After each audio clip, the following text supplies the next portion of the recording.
The first thing that they asked him, they asked him, Jesus, teach us how to pray.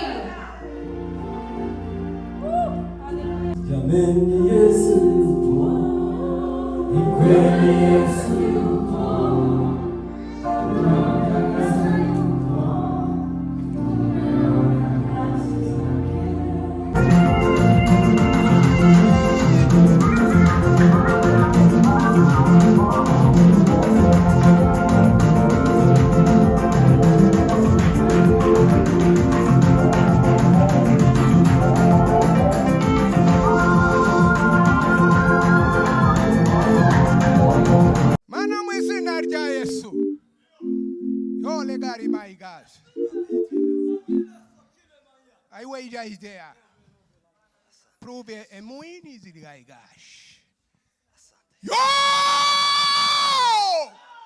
Yo! Yo! Hallelujah. Mili za idoya. Pongezali moya. Mana ndagushimiye, mana ndaguhimbaje. Aicyubahiro n'icyaura gukwiriye mana. Ibyaremwe byose ngo nibuguhimbaze. Ibyaremwe byose biguhimbaze.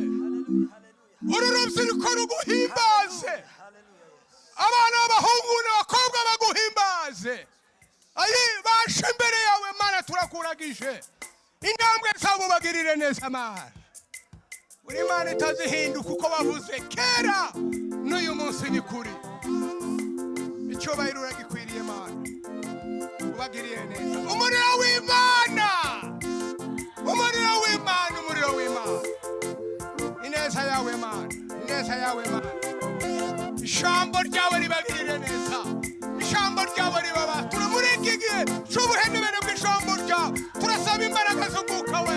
Turasaba kugendererwa nawe. Amahoro yawe. Imbaraga zawe zemere kubana n'abantu bose. Itorero ryawe riheze umugisha mana. Itorero ryawe rigirira neza. Itorero ryawe ryibuke muri iki gihe. Abantu bagukunde kandi bagukorere. Urakoze mana mu izina rya Yesu.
uhagaze ukuraje hema ngwino hano buko Miriya ngwino hano Miriya garuka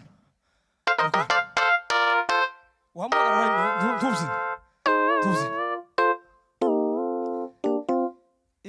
nubwo mwe mutohaba ikanisa rikagira abantu bafashwe neza ikanisa rikagira abantu bafashwe nubwo maze gusaza ariko ikanisa ryagize gutya aba bantu abangaba bagafatwa aba basore bafashwe ikanisa ryogera kure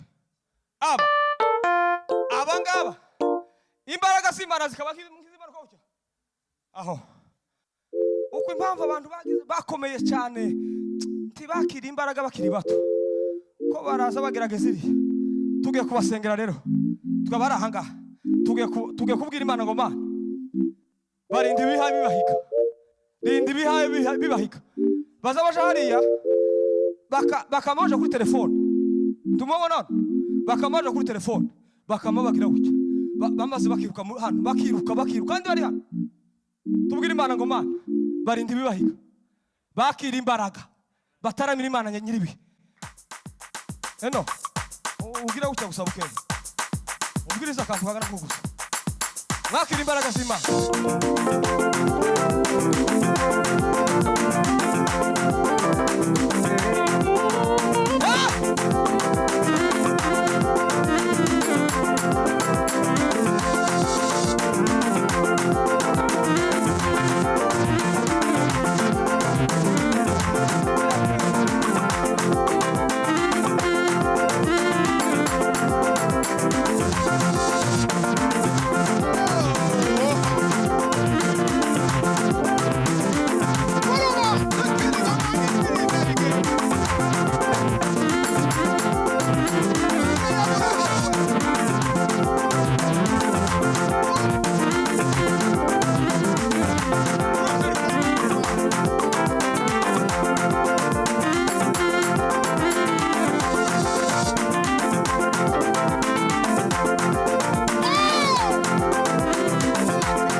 Abatesalonike ba mbere is 1 Thessalonians igice cya gatanu umurongo wa 17 chapter 5 verse 17.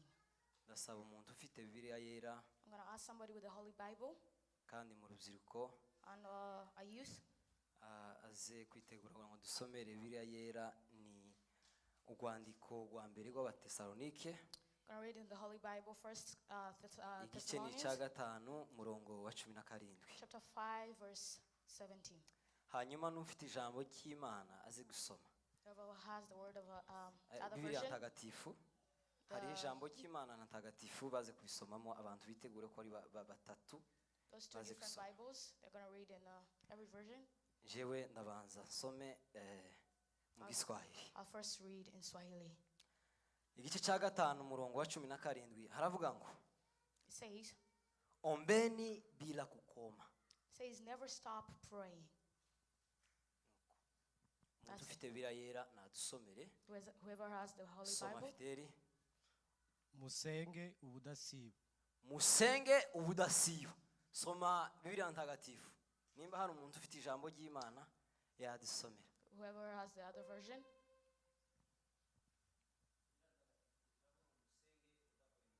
Musenge ubudahwema. Never stop praying. Ijambo ry'Imana ntawo rufite. Nobody has the Holy Bible. Rirahari. Muzehe nadusomere. aravuze ngo musenge ubutitsa. Never stop praying or Dusome ibyahishuwe.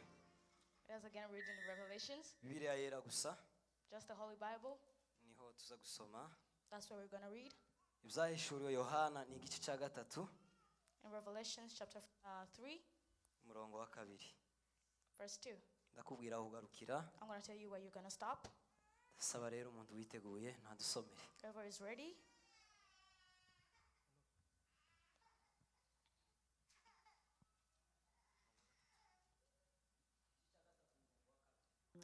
haravuga ngo jya uba maso ukomeze ibisigaye bigiye gupfa kuko nabonye ko ari nta mirimo aho mwakoze itunganye rwose imbere y'Imana yanjye. Umurongo wa 3 nuko ibuka ibyo wakiriye n'ibyo wumvise ubyitondere kandi cyambere ubyitondere kandi wihane. ariko rero nutaba maso nzaza nk'umujura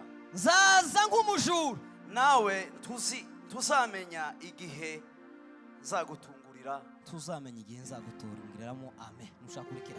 I stop there. Amen, amen. Amen. Hallelujah. Amen.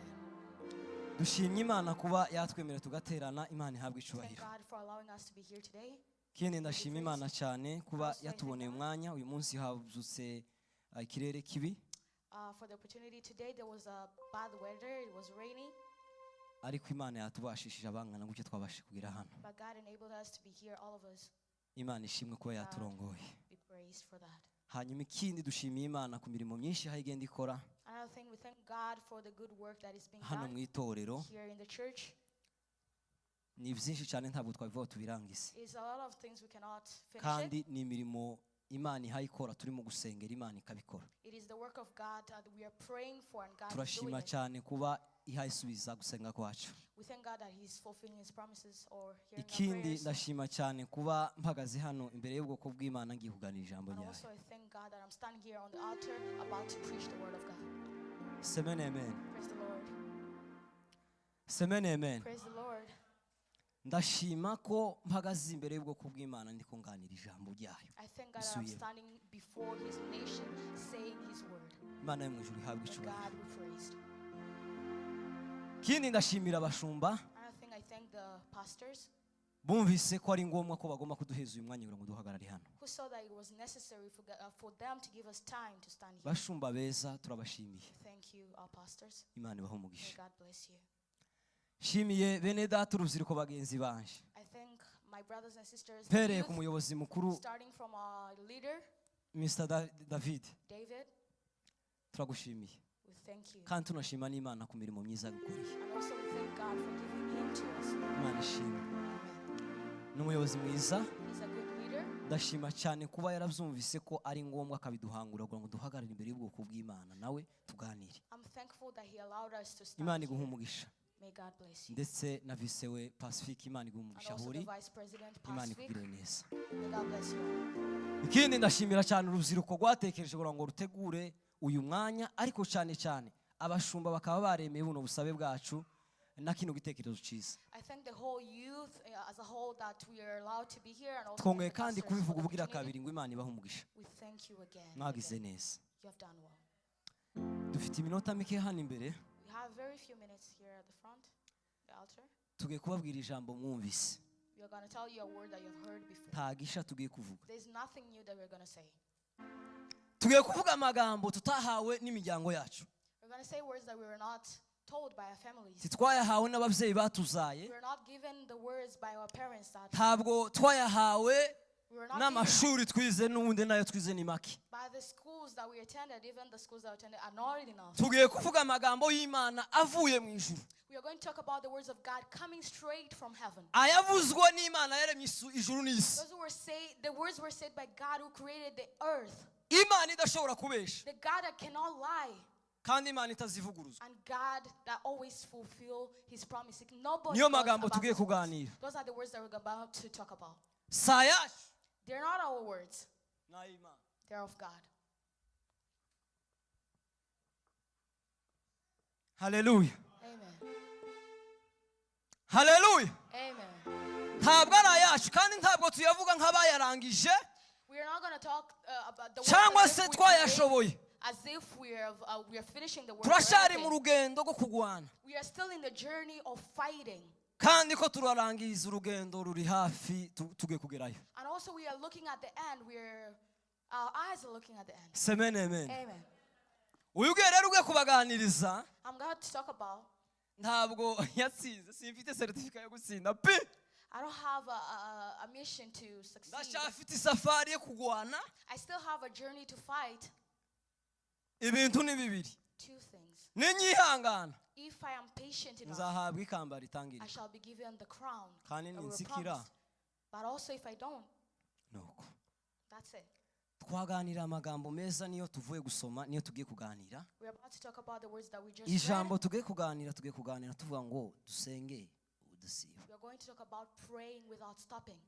gusenga ubutisa, To pray constantly. kuomba bila kukoma. To pray without any stopping. Any stops. Icyongereza ni gike cyane. Mu Cyongereza ngo ni gute? Praying without stopping. Ni ukuvuga ngo musenge mudahagarika. To pray constantly. Yes. Duhere ku ijambo ryitwa gusenga. Let us start from the word prayers. Iki kintu ngiye kuvuga The thing that I'm about to talk about, ndakivuga umwanya muto, I'll just say it for a very few minutes, ariko mukigazure cyane muri mwe, but also understand it a little bit more in you. kuko niyo soko y'ubuzima bw'abizera. Because that is the source of life of those who believe. Ibintu bibiri Imana yasize bikomeye yadusigiye Yesu, One of the things that God ni gave ugusenga us is to pray no gusoma ijambo ry'Imana. and also to read his word. Ijambo rya gatatu The third thing ni ukwera imbuto. is to bear fruits. Ijya mwisho That is the last one. ni ukuvuga ibyo twizeye. The last one is to say or speak Rero the kino gospel. kintu ngiye kuvuga cyo gusenga The thing that I'm about to talk about, the praying, ni ikintu muri kino gihe cya none kitari mu kumvikana mu bantu, it is something that is not understood easily among people. cyabaye amayobera. It has become confusing. Cyananiranye, It is becoming impossible. cyaremereye abantu, It is becoming heavy. kandi hariho isoko y'ubuzima. And that is our source of our lives as Christians. Semene amen. Amen. Turengeze ibiganza tugire Let us raise haleluya. your hands. Amen. Gusenga, To pray, nza numva hano ngo muri kampani nta kazi kagoye, sindayikoramo. I've not started working. I hear it's quite hard. Gusenga kwararemereye kurenza gutipura. Praying has become harder than working. ariko kandi But gusenga again, birakwiriye ku muntu wese wizeye Imana. everybody who has believed God should Cyambere pray. gusenga niki? What is praying? You may ask. Cyambere gusenga Praying, ni uguhumeka. it is to breathe. Iyo umuntu ahagaritse guhumeka, When somebody stops breathing, wa muntu iyo batavuze ngo yahwereye bazavuga ngo yapfu. they may either say you're unconscious or you're dead. You're dead. Mu isi y'umwuka rero, In the life or in the spiritual life, iyo umuntu ahagaritse gusenga when somebody stops praying, aba yahwereye they have gone unconscious cyangwa aba or yapfuye. they're dead.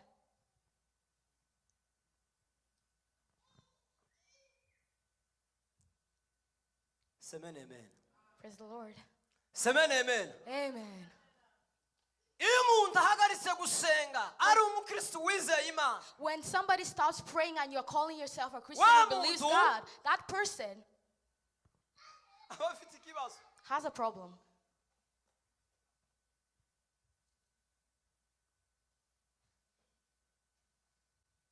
Ijambo ryatubwiye ngo dusenge ubutagira gute The word ubutisa. has told us today to pray without stopping. Mpamvu yavuze ngo dusenge ubutisa, The reason why it was said to pray ni without uko stopping, gusenga ari uguhumeka kw'abakirisitu. because praying is the breathing of Christians. baguhaye guhagarika umwuka aya masaha, If they tell you to stop breathing right now, ntabwo wabishobora. you may not be able to. You're not able to. Bakubwiye gusa amasegonda 15 ufunga umwuka. If they just tell you to last 15 seconds without breathing, it may be hard for you. Ariko abakirisitu ba kino gihe But Christians of nowadays, bahagaritse gusenga. they have stopped praying.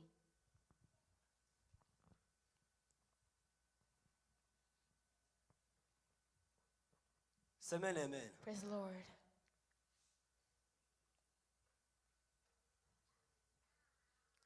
Isamaki mu mazi iyo bayikuyemo, When you fish a fish from the waters, bayikuye mu mazi, when they take a fish from the water, isamaki zipfa.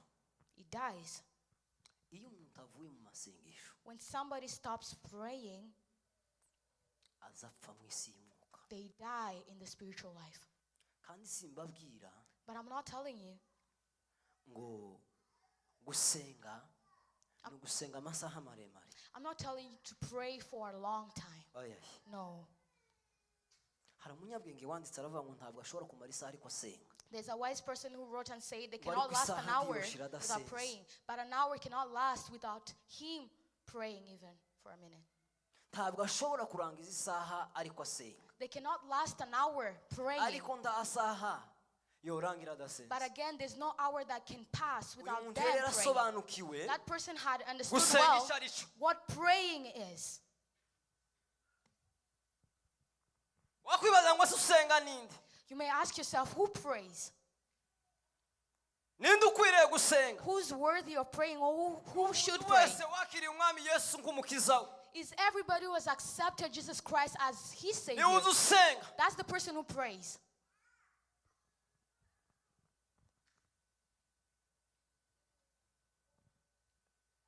Tera nziza gusengeramo ni iyihe? You may ask yourself, what is technique Ikibanza of praying? cyiza cyo gusengeramo ni iki? What are you praying for? How do you pray? Gusengera mu mwuka. It is to pray in the spiritual way. Kandi iki gice This cyo thing, kintu kigoye. that is the most hard part. Ndi mu ikanisa When I'm in church, hari ibice bitatu. there are 3 parts. Amen, amen. Amen. Hari ibice bingahe? There is 3 parts. Hari abantu bananiwe baguye. There are people who have gone backwards. Hakaba They're n'abandi not- bashize imbaraga. And there are those who are weak. Hakaba n'abandi bagira gute? Basengera b'abanyembaraga. Kandi There are those who abanyubakira. have the power, and those are the few ones. Amen, amen. Amen. Hallelujah. Amen. Gusenga rero biradukwira twebwe abakirisitu. It is our duty as Christians to pray. Ntangazwa cyane n'abakirisitu bataza basenga Imana. I am surprised by Christians who don't pray to God.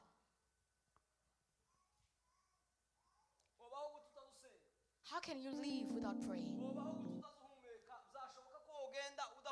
How, is it possible for you to walk without breathing? Uyu mwanditsi yashishikarije abantu arababwira ngo musenge ubudasiba. This writer encouraged people to pray without ceasing. Ombeni bila kukoma. Pray without ceasing. Havu ni iyihe ituma tugomba gusenga cyane ubutiza cyangwa se kugira ngo What is the reason? cyane What is the reason that should make us pray constantly? cyambere. The first thing, Gusenga to pray niryo fumbire ryiza riza rifumbira ijambo ry'Imana. it is like a fuel that boosts the word of God. Umukristo akabasha kwera imbuto. And then the Christian is able to bear the right fruits. Kandi iki ngiki That thing, nicyo Uwiteka dushakaho. that is what God wants from us.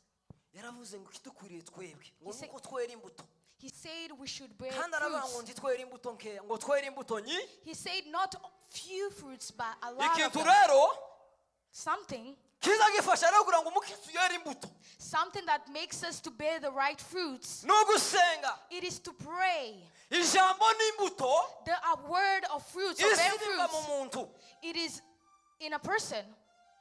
yarangiza kubibwa mu muntu. It is it grows in a person. Ijambo igusenga Praying, bigafasha rya jambo kugira ngo rishibuke the word of God grows in you, and then Rimere. praying helps it to grow, rigira imbaraga for it to have power, kandi ryera imbuto. and also to bear the right fruits. Semene amen. Amen. Impamvu dufite abakristo batakicera imbuto The reason why we have Christians who no longer bear the right fruits ni ukubera ko bavuye ku masengesho. is because they have departed themselves from praying. Yabacira umugani arababwira ngo imbuto zimwe He said a parable that fruits, zaguye ku kara they fell on the rock. ngo izindi Others, zigwa mu mahwa, they fell on izindi thorns. zigwa mu butaka bwiza. Others fell on the good soil. Ariko aravuga ngo And also he said izaguye ku kara that those fell on the rock, ngo inyoni zaraje zirazitoragura. those who fell on the way, the birds came and picked them and took them away, the fruits or the seeds. Semene amen. Amen. Impamvu zazitoraguye ni iki? The reason why the birds came and took the seeds Nuko away nta burinzi buhari. is because there is no protection at all.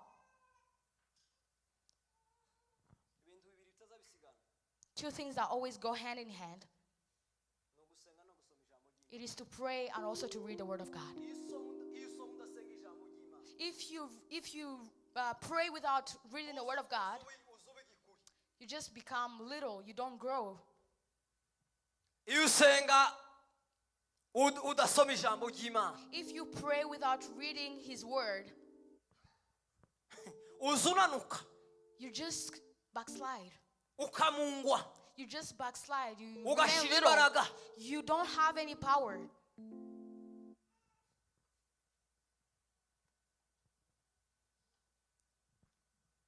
Semene amen. Amen. Esa niyo mpamvu tugomba gusenga. May I ask yourself, why do we have to pray? Or what is the reason? Iyo niyo mpamvu ya mbere. That is the first reason. Gusenga To pray, kuza gufasha kugira ngo were imbuto. it helps you to bear the fruits.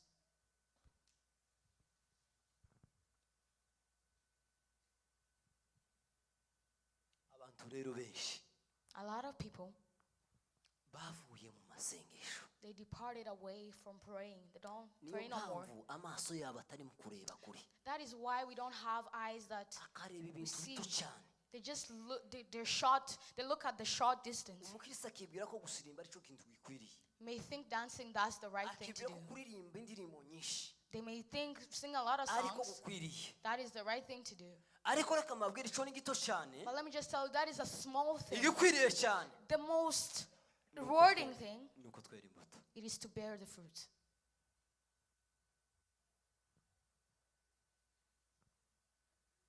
Iyo abantu basenga When people pray, bazabera imbuto, they bear the right fruits. kwihangana kuza kuza, Yeah, a lot of things come your way.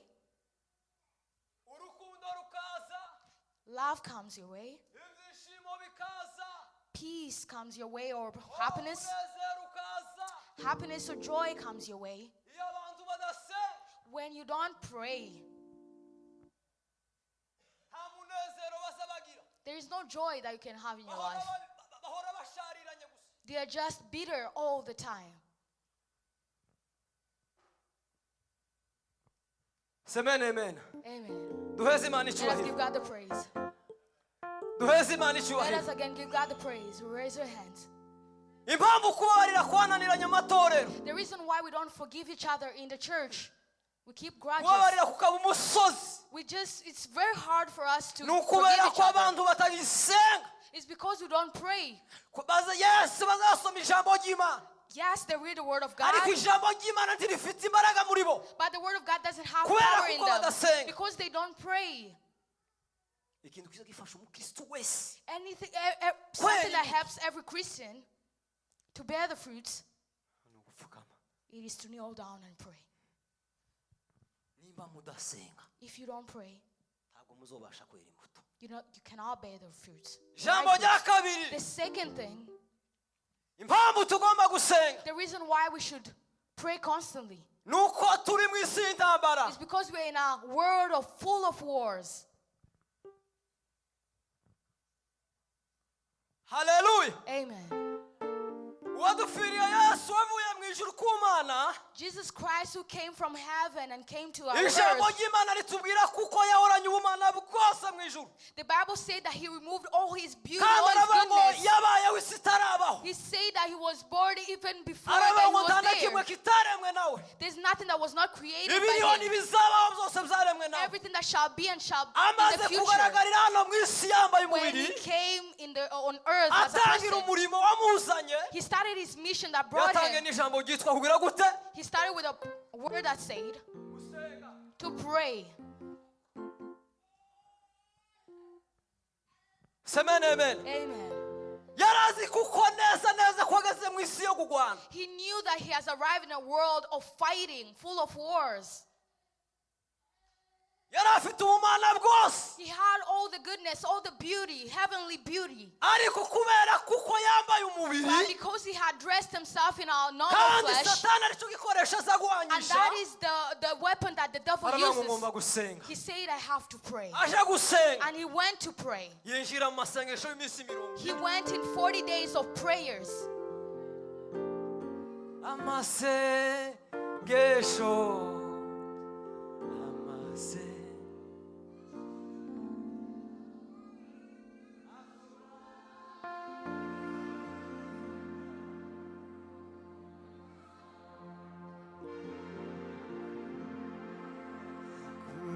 Akuraho imisozi agasenyime. Hallelujah. Amen. Umwami Yesu, The King, Jesus Christ. Yesu Jesus. amaze kumenya ko aje mu isi y'intambara. After he knew that he will arrive in the world full of wars. n'umukristo uryama mu gitanda n'akazi rimwe na kabiri na gatatu na kane umwaka ukaza ugashira. I am surprised by a Christian who lasts all days, a whole year without praying. Umufure yaravuze ngo nikisomeza.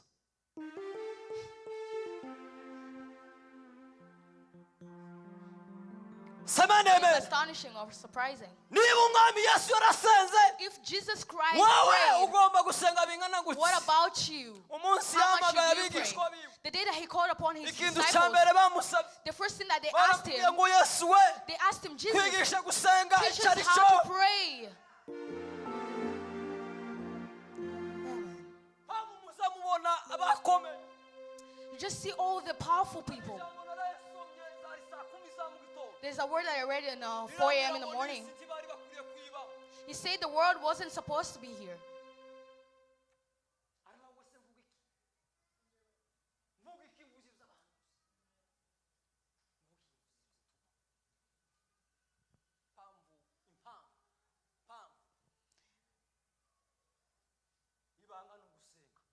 The secret is to pray. Hallelujah. Amen. Hallelujah. Amen. Duheze Imana ishwara. Give Hallelujah. God praise. Amen. Usenga. To pray. Usenga. Somebody who prays. Ariko mwavuye ku kintu gikomeye mwa bakristo. You have been told of a Mwavuye ku powerful kintu thing. gikomeye mwa bakristo. You have departed from very powerful Kandi things. simpambwira ndi moko hariho n'andi moko menshi. Ariko reka mpere ku banyamurenge bamenye Imana. I'm not talking about all the other nations. Let me start from my own people. Mwababyeyi mwe. Niyo mpamvu mutagusenga. Why do you not pray? Kubera ko mwashize muri Canada. Saba muri Canada wonyine batagisenga n'ahandi hose. Even elsewhere, it's not only here that they don't pray. Amen. Umugore wagusuje gusenga agapfukama yiriwe mu nkwi yatoraguye yahomye yahinze kandi bari barakoreshejwe imirimo iremereye aba babyeyi ikomeye. A woman who would spend ariko hagera nijoro all the work, and then akegera igihango cy'igitanda at night she would go in a corner. She would go in a corner akarira. and cry. Mwamara mukavuga ngo abana ko barasenya. Then you say, Uko barasenya ingo. Mutagisenga. then you say that homes are not being built anymore and you're not praying.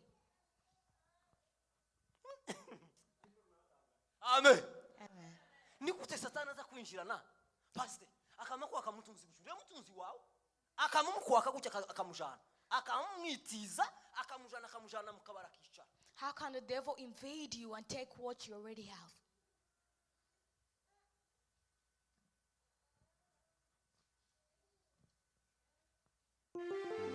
Amen, amen. Amen. Iri jambo ryo gusenga. This word of praying. Iri jambo ryo gusenga. This word of praying.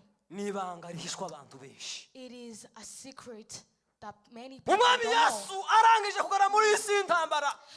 When Jesus Christ realized that he was coming from a world full of wars, he prayed for 40 days and nights without eating anything or drinking. And Daniel prayed one day as well. He took 21 days. After 21 days without eating, I've not eaten anything in those 21 days. He prayed on the 24th day. He was told words that were never told by anybody else in the world. Amen. Christians. Basirikare ba Yesu we nimuhagarare nimushikame mutazatsindwa na bwa Satani.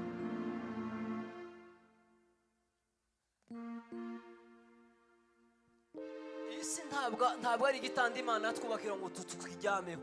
Oya. God did not create the world for us to Ni sleep tere in. nziza yo kugira ngo tugwane. It is a training field that we should fight in. Kandi yaravanditse abandikira aba Efeso. And he wrote in the Ababwira Ephesians, ngo ntabwo tugwana n'abantu. he said we're not fighting the normal Ntabwo people with tugwana flesh. n'abafite umubiri. We're not fighting people with flesh. Dukirana n'imyuka. We are fighting people in the spiritual world.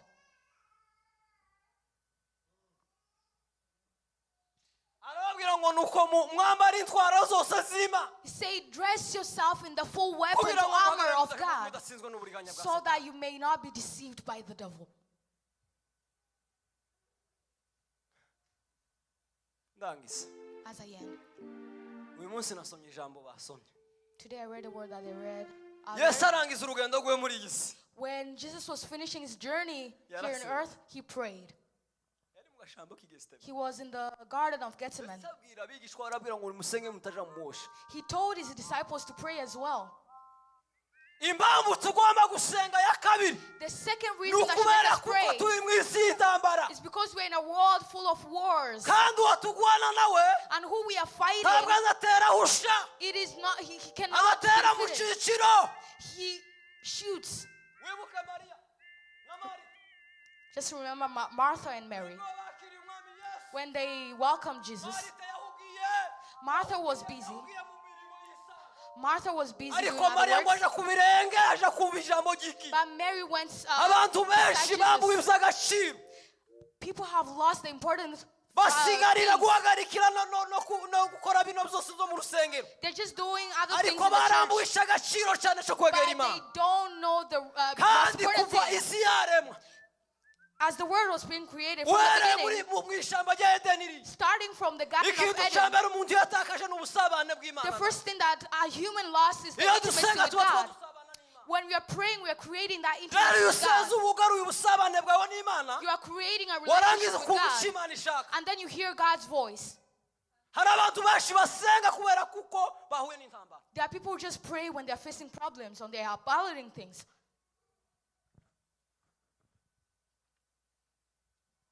Gusenga zagukomeza nasanze harimo kunesha k'umukristo mu rugendo rwiwe sinzatinya mfite uko gusenga mwami isosi imwe murika imbere y'Uwiteka mfite ububasha gutegeka no guhindura imigambi umwanzi satani imigambi umwanzi satani. amen Amen. amen Amen. 2013 semene amen Amen. 2013 Oh, 2013.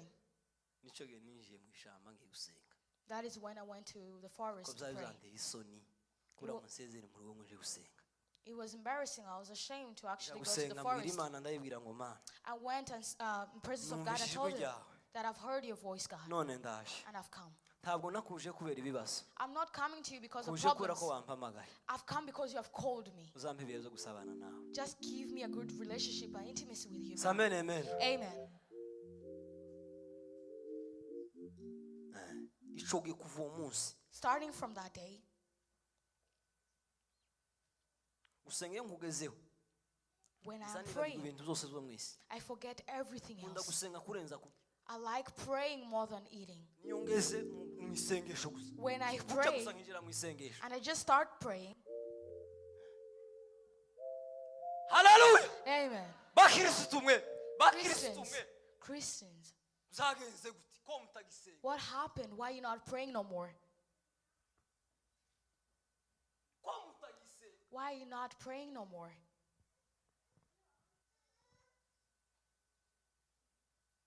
ko mutagisenga Why are you not praying at all?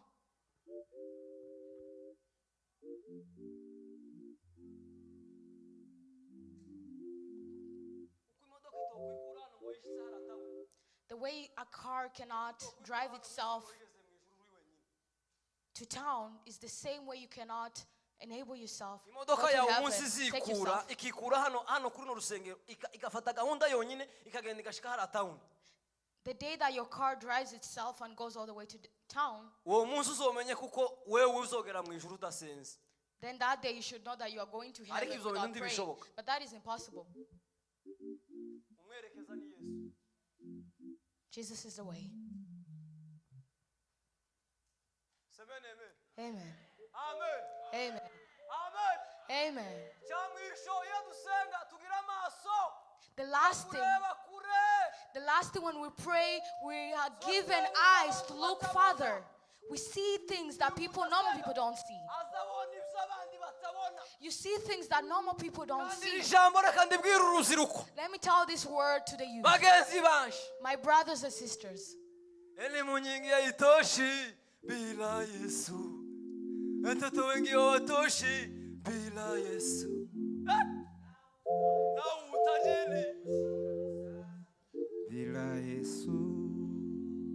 tuvugiye mu mirimo ariko ndi mukuru kunzu tuvugiye kubivunja bavandi bizorangira bigashira I'm going to show you the way.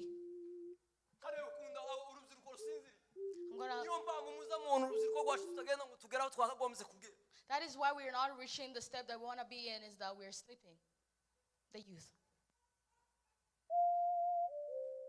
guhumeka ko kubangamira ngo uri mu kazi hari ubwo ureka guhumeka ngo uri mu kazi Do you stop No, breathing nigute gusenga because you're working? Then why do you have excuses for praying? utazubonana nyuma y'isegonda That is why you don't. ariko umukristo usenga umusore wasenze When a youth prays, azarangiza kure agira amaso nk'ay'ikizu they are observant. They have the eyes that others don't. agira ishurirwa rirenze iry'abandi They are given the visions they can see. urubyiruko bagenzi banje The youth, my brothers and sisters. semene amen Amen. muve ku matelefone no kudutorero Get away from your phones and all the distractions. mubiveho n'ukuri Get away from them.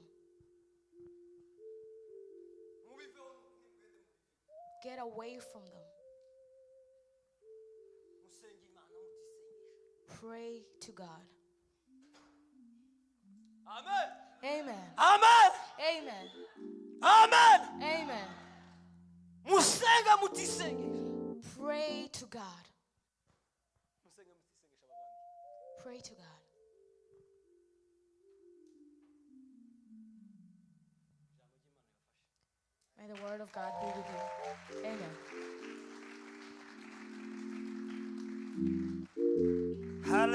haleluya Amen. mweretse isaha yamahagarika niwe wa mbere kabisa. Tugiye kumva amatangazo. About to hear announcements. Isaha yaducitse cyane. Time has moved quite fast. Kugira ngo umujyanama ngo araza kutwemera ati dukomeze kwiyongeza ibisirimba kugira ngo twubahirize amasaha cyane. I thought we would reduce the dancing so that we follow the time. But it went the way it went.